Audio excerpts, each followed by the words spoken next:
Hey, what's up? My name is Pierre Bouvier from Simple Plan, and these are my early years.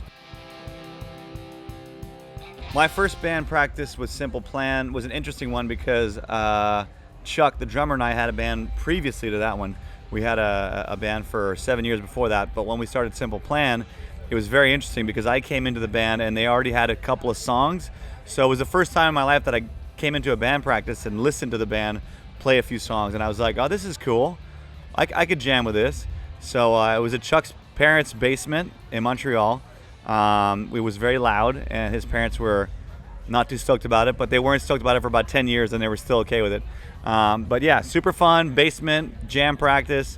I knew all the guys because they were all friends from high school, so as far as meeting people, it was very simple. But yeah, good old basement band practice. Our first ever Simple Plan show, I believe, was at a place called The Pioneer, or it was called something else actually. It's Clyde's in Montreal, small bar. We'd rehearsed quite a bit. We'd been really ready as a band. We had our own original songs. We even had some recordings of them, and we made some flyers. Got a photographer, full on posing. Put them all over town. And played a show to all of our friends. We invited 200 people. They all came. A lot of drinking and a lot of good times. My mom came to the show, and afterwards she said, "I couldn't hear your voice. Tell the sound guy he needs to turn you up, Pierre." But it was fun. It was a good show. People liked it. My musical heroes growing up were a lot of punk rock bands. Obviously we listened to music when we were much younger, but when music really started meaning a lot to me was when I was in high school. I was about 12, 13 years old. And started getting into the whole pop punk scene, Fat Records, Epitaph Records.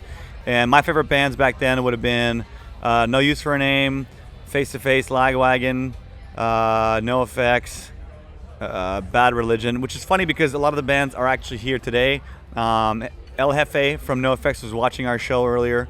I watched them yesterday. I watched Lagwagon. Bad Religion, I watched them play 21st Century Digital Boy, which is a song that I grew up listening to. So those are my influences. A lot of punk bands from California, and that's what they were. In about 1999 or 2000, I think it was 2000, we played a show in Montreal that we knew we had invited an Atlantic Records A&R, well, Lava Records at the time, A&R person came to watch us play. So he was already going to be in town to watch some other band, and we coerced him to come and watch us play afterwards. So we were on standby. One of our friends was at the door waiting for this guy, Andy Carp from Atlantic Records, that was going to come watch us play. We're on the phone. Is he here yet? Is he here yet? And no, not yet. Don't start playing. Don't start playing. They want us to start playing. Don't start just yet. He's not here yet. Finally, he walks through the door. We start playing, and we played a great show. It was early on in our band, 1999, 2000. And after the show, Andy told us to come to the hotel to meet him. And he sat us down. We had a couple of drinks. We talked. So what do you guys want to do? Blah, blah, blah. He's like, I think we can make a deal, guys. We're going to sign you guys at Atlantic Records.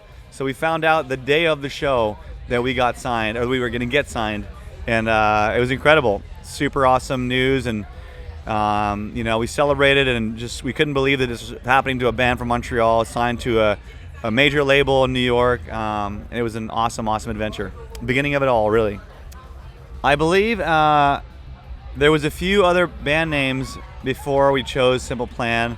Something with Touchdown 66, which is I'm so glad we didn't go. There was an Ocean's 12 thing, which is awful. So Simple Plan was the one.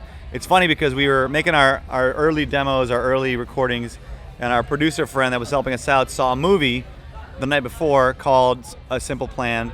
And he said, that would be a cool band name. And we had a show coming up, our first show coming up. We didn't have a band name, so we had to go with that one, and we figured we'd change it later, but we never did. So thank you to the movie A Simple Plan. We stole that from the movie. It's a great name.